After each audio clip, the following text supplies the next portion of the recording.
Grandma got run over by a reindeer. No. Walking home from my house, Christmas Christmas Eve. Eve. You totally know the words. Oh, You can say absolutely. there's no such thing as Santa. But as for me and Grandpa, we believe. It's got a folk. It does. Yeah. Yeah. So Okay. impressed with you right 100%. now. That is Okay. so Grandma funny. got That run is over so by a funny. reindeer. It is.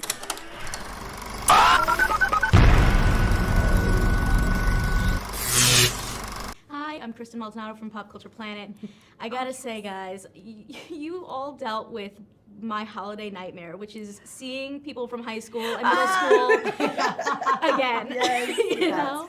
funny. So what was that like for you guys, kind of, diving into that dynamic with your characters? It was wonderful to get this opportunity because I think a lot of people can relate to going back home for the holidays, but not too many people talk about the friend dynamic, and so to have that as an element in a Hallmark moment is just wonderful to me, and it was wonderful to have you to play along with. It was so fun. It really was. Even with Erin's dynamic of the role she plays in the town when a particular someone comes back to town.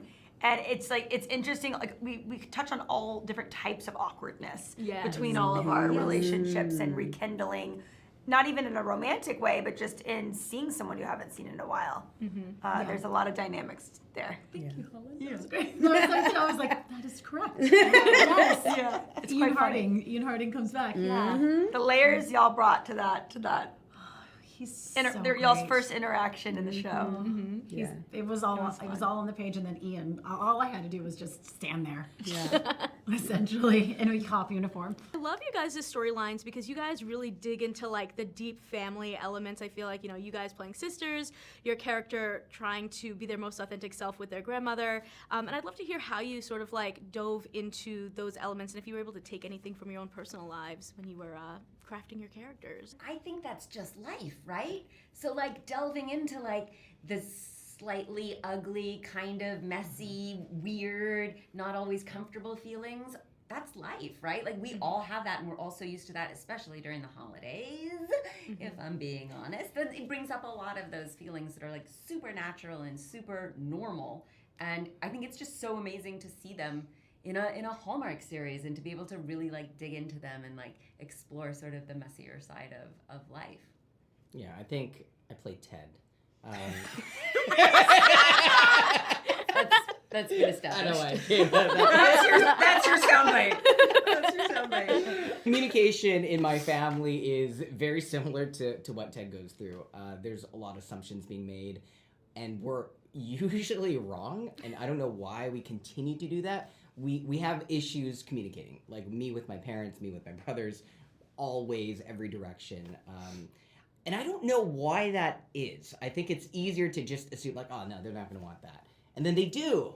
Or like, oh, they're going to hate that. But then they love it, And like, we always have to go through this thing of like making the wrong assumption, getting to the point where everyone's frustrated because like, well, why aren't they doing that? Well, they assume that you're not going to want them, but you're assuming that they, and it just goes for that for everything. And so like, Have you learned something from Ted? I mean, a little bit. Should you have learned something from Ted? Ted is someone to learn lessons from, absolutely. But one of the things that I definitely took from my own life is I always assumed that my parents would not be okay with me pursuing being an artist, right? Because of all these assumptions that I made, and then like when it finally came down to it, I told my dad, and I was just ready for him to like yell at me. And he's like, son, as long as you're happy and you're, you can take care of yourself, he's like, I'm okay, right? And it just surprised me. I'm like, you mean like this whole time? Sometimes people will surprise you, I guess. Yeah, I was dancing on eggshells for no reason. The thing that was the biggest reach for me, where I was like, I really have to learn how to do this, was that Sylvie's really loud. And like talks a lot.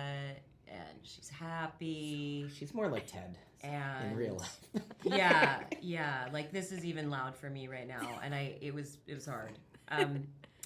But I wanted Stop lying to the people. Stop lying to the people. I wanted to let that in. I wanted to know what it felt like to be louder and take up more space. I enjoyed it. Okay, I enjoyed it. You have learned from that lesson, and you are loud. Sisters. It's okay. They're gonna learn their lessons on Ted's trip to Europe. Yeah. I think one of the things that I really loved that felt like a relationship with, things I explore in my own life and with Sylvie was really a sister dynamic, because I'm the oldest of 4 sisters. And so there were definitely moments where we were filming scenes where I was like, oh God, this is so familiar. Like, this is like eerily familiar, and even if there hadn't been a script, if they'd just been like, you guys, this is, like the way you do improv, right? Be like, okay, you guys are in the dining room, this is what you're fighting about, and and whatever. And they had just said to us, like, go, like, we could have done it. I am also a sister. Yeah. We could have done it. could have done it. The dynamic is very real. Yeah. So that was a cool crossover. I gotta start with you, so Darius. I mean, you get to date Loretta Devine, which is like iconic. Like, I would love to date Loretta Devine. So what was that like, kind of working opposite her? It's kind of hilarious because initially when my agent sent me the offer, they told me that I'd be working with Loretta Devine and Dennis Haysbert. I was like, great, I would love to play their son. So much to my chagrin and surprise, when I finally read the script, as I'm headed to the table read on a plane, because I was shooting another project, and I was like, okay, wait, where's this young boyfriend of hers? And then I was like, oh. So it was kind of a hilarious meet cute, and I got an opportunity to work with Loretta and to work with these 2 legends right here who I've looked up to for a very, very long time. And the rest was kind of history. It's a hilarious, wild, wacky ride, and we become friends in the end. So I'm happy. Around your story, it's not just your typical like family story. You get to kind of go outside of the box a little bit. I was wondering if you could tell me a little bit about how you were able to sort of like evolve over the course of this season. It's very interesting. It was 8-episode show, and the first episode was you get introduced to everybody, all the families, and then every family has their own individual show until the finale, which was the last episode, where there's this big wedding, and that was a blast. When we got to meet and see all the rest of the cast, and I finally got to see him on screen. We've been playing golf, but other than that, man, how's your show going? But no, it was a blast. When I got this, like Darius, I was doing something else. I was with the troops over in Kosovo and Poland, and I read it and I thought it was terrific. And at its core is this patriarch who's becoming irrelevant because all of his adult children have their own children, and they don't have to listen to the aging lion anymore. And so that's a lovely piece of real estate to stake out and see where relevance lives. And because the guy is fighting to be in their lives, he acts out. And in here, the way acting out presents is he puts too many Christmas lights on his house just to make a statement, and he shorts out the entire town. And he's craving attention and to be relevant in people's lives, and that's a lovely conflict to be able to play. And it was all on the page, so you didn't have to pull a rabbit out of your hat, and the shoot went as well as any shoot could possibly go. Absolutely. And to be surrounded by somebody like Virginia Madsen and all these lovely young Canadian actors who I didn't know, but I do now, and they're unbelievably well trained and agile and cerebrally very nimble, and so the shoot can go like this when you have ensembles like that. Right. And I assume it was that way in your guys' ensemble as well. Oh, absolutely. Definitely, yeah. And it's something that you, to pick up on something you said about family and things being typical. There's nothing typical about family in itself. Amen. I think this story really points to that, especially, it speaks to the modern family in the most real and relevant ways. Again, with the we speak on gender and age gaps and sexuality and beliefs and all of those sorts of things, and they all comprise this incredible family, family units individually, and then all of us as a whole, in sort of like that Crash, Love Actually kind of way. I gotta say, one of my favorite scenes in the first episode was the karaoke scene. Yes. You should tell her the story. No, tell me all about it. Ultimately, got a phone call from Holland, and we were on it. We were like, do we do this? Do we rehearse? Do we yeah, let's go ham. And we went into each other's hotel rooms. Yeah, I call it Romeo and Michelle. Yes. We swanned it out. Yeah. Time. Did a lot of bold moves for 2 adults. Yes, and Yeah. then we pitched it on the set the next day because it was on the pages one way, but then we wanted to really have the history of this friendship show, and so I think it was really cool to have that dynamic behind the scenes and then bring it, and then they were able to obviously edit it to what it is, and it's really fun. I really, really like that moment. Oh my god. Yeah. The physicality of, again, another, I guess awkward is a theme that's coming in right now. Yeah. Yes, a merry, awkward Christmas, but we love it. We love it. Awkward So I gotta ask for each of you, like, if you were singing Christmas karaoke, what's your go-to? Oh my gosh. Wow. Good question. I am always going to be a Mariah Carey fan. Yes. I cannot emulate Mariah Carey, but and then Home Alone. The da da da da da da da It's the creepiest, prettiest song I've ever heard. Yeah. I am obsessed with that song. It really is. Oh, I don't know if my dad, because I asked him yesterday what his favorite holiday Christmas song is, and he said Grandma Got Run Over by a Reindeer. I forgot. We used to play that on repeat at our house. My grandma's one of my very best friends. Literally, like I talked to her yesterday. I love her.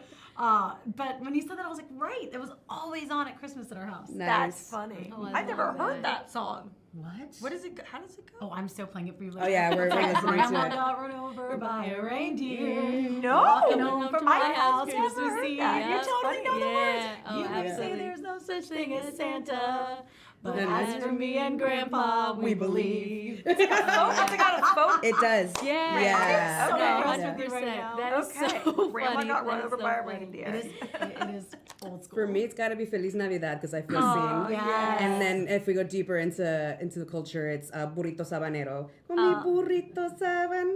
As soon as we hear that, we know like tamales, pozole. We know like family, Yes. and that feels nice and magical for me because I'm just like, oh, all of the iconic holiday songs, and that there's definitely one strong one. So that's Yes. Spanish. Yeah. We would play the Gloria Estefan Christmas album. nice. Like, oh my yeah. God, nonstop. Like, that's what I think of when I'm like, oh yeah, childhood Christmas. Thank you for putting me on to that one. That's one for me. Christmas through your eyes. Yes, yes. What is like the tradition you guys do at home that you're like, now it's Christmas? Oh, I love that. I just love Home Alone. Nice. Oh yeah. I am a Macaulay Culkin fan through and through. I've never even seen like Christmas Story because all I that's watch weird is too. Home Alone. It's weird. I know. I've never seen the Christmas Story. I'm trying to spell out of my chair. I never have seen it. I've seen It's a Wonderful Life and I've seen Home Alone, but Home Alone is like my home. Yes. Yeah, and I get to eat a cheese pizza while watching Home Alone. I love it. I love On it. point. I love that. Yeah, as a cinephile, similar. It's Home Alone or The Grinch. But definitely before it all starts, there is the iconic tamal making moment with my family. Before all the family's actually eating it and sitting there, all the tias, all the sisters, they get together and we have an assembly line of making it. So we kind of catch up as women before we catch up with the rest of the family and get to watch everyone enjoying the tamales. So that is when I definitely feel like I've landed. When is it tamelada? Okay, got it. Like, that's where things are rolling. I love that. I mean, when you put up the tree, for me, and it's always right around Thanksgiving in our household. It's Thanksgiving Day or after. That's Yeah, fun like that you go that weekend. early. Yeah. Because a lot of times, like especially actors, we're always traveling. I know. So sometimes, like I've missed several years of putting up my tree. Same. Have you too? Yep. And it like You have to accept breaks. it. It just like breaks me a little bit. So I was like, what if I just like move Christmas to October, November for me? Yeah. And I'm thinking about But doing it this You know what year. I've done a couple times? I've gotten little mini trees for my room and in my hotel room. So I'll walk in and I'll put on the little Christmas tree light. Because all of December, that warm Christmas tree light. You when gotta- get in, I put Fill it for ornaments in my yourself. camper van. I have a van that I travel I on, love and I that. put little wooden ornaments on the like for that's that holiday. beautiful. Yeah. So something. I put up my decorations very, very early. She doesn't stop the Christmas. I What's love starting it. the Christmas? I You don't love stop. it so much, but I will wait until this year, probably the second week of November. Liar. I will probably. She's do it like, the they're first- up now already. November 1st. I've thought about it. I already got the elf emoji text. You did, yeah. The Christmas. My Bitmoji is in the Christmas outfit the entire time. You accused me All of year. lying. That is incredible. I commit. I think the only thing, like, I think when I was like 9 years old, we put up Christmas lights, and they have never come down since. And every Like a country music song. well, every year, like, you know, my dad got too old to do it. My mom would ask us to do it. We're very lazy boys, and usually around November, it's like, oh, we can put them back up again. Like, oh no, they're there. Do they still work? We actually haven't tried though. I don't think they do anymore. We've had some rough winters, but that is a thing though. I'm like, hey mom, it's time to put up the Christmas lights. So that's like a little. I don't know if I'd call it a tradition as to a good old fashioned ribbing of my mom. Yes. Literally, there's a country music song, right? I leave my Christmas lights on all year long. Yeah. We do Chrismica. My bio dad was not Jewish. My mother was Jewish. My adopted dad is Jewish. My husband's not Jewish. So we're like a real smorgasbord. So Chrismica is just never going away. You mentioned it in the show as well, right? We do. We do. Yeah. Because Yeah. our family is sort of juggling all the things. holidays. Yeah. Yeah. We don't really talk about our dad, but just Yeah. assume he's not Jewish because we do Chrismica We do and Joy is Chrismica. Jewish, and so in that sense, it's also like my life. But the Chrismica is never going anywhere. Like, if my kids don't do it, I'm going to be the overbearing Jewish mother that is like, why aren't you doing Chrismica this year? I didn't see any photos of Chrismica. I know a bunch of you have been in some Christmas movies already before with Hallmark. Have you taken anything from the set? Because I'm like, those treats look good, the outfits look great, the decor. What have you taken? I have. This is a good one. I got got given. Guys, I didn't steal it. But I did the movie I did last year. This is not a plug. We do have a sequel coming up this year. Yay! But they got an original. They sourced the original Hallmark keepsake ornament from 1973. I believe. my goodness. And they like, actually, I don't know, whether eBay or something. And at the end, the props department, they were all so lovely. I loved them. Yes. They Amen. were like, Erin, we have something for you. And they gave it to me, and I was like, guys, what? Yeah. Oh, And then, that's but then the sweet. sequel, it's in it, and I didn't. You brought bring it back? No, I didn't bring it. They had found another one. I was like, oh, thank goodness, because we got to set that day, and I was like, oh, I forgot. But they Yes, they their props, had they're it. amazing. No, they're on Amazing. it. And speaking of them, they worked a lot with me because I was the chef on the shoot, that I was really hands-on on what we were having, and they were so wonderful to work with. They were incredibly amazing. At the end, when we were finally doing last touches on the props, I pick up a tequila bottle, and it's my actor last name, Gonzalez, not my character name, Camarena. But I was like, I didn't take it, but I wish I would have. But I have a picture of it, and it was just, again, our props. Oh, Yeah. The dresses. I did a summer movie, to be a little off topic. Okay, go ahead. And I bought, like, you get like half off, which is a good deal for these dresses because they're not cheap. And I bought like 3 sundresses it's like the 3 main sundresses I've worn for the last like year. And they're by Cezanne, and I'm obsessed with them. And they fit so well, whether I'm having to like suck it in a little bit or like eating pasta. It works both ways. I love And they're it. just flattering good midi dresses that I'm obsessed. Can't help ourselves to be like, how about that one? It's really fun. Right? Yeah. Can you work with me on Making that one? waves. I stole all my dresses. Stole. Bought a discount Yeah. from making waves. the That's amount what of coats I I love have it. from Christmas movies. Oh, interesting. Truly, like, probably minimum 8. Because they do put flattering coats on you. They That's do. true. and they They do. tailor them. Yes. So Yes, just and like, they tailor them. That's And true. there's the stuff I wouldn't necessarily buy for myself. Right, I got this right. big fuzzy blue and That's blue and fun. white and tan checkered one. I wouldn't buy that in Right. the store for myself, but I put it on. I was like, oh, you're coming home with me. Yes. Yes. Oh, I love that. I'm gonna have to go check all your closets after this. Well, thank you guys so much for your time. It was so much fun chatting with you. I cannot wait for people to see this series. Congratulations. Thank you so Thank you, much. Kristen. Consider subscribing if you like this video and get even more entertainment news at popcultureplanet.net. See ya!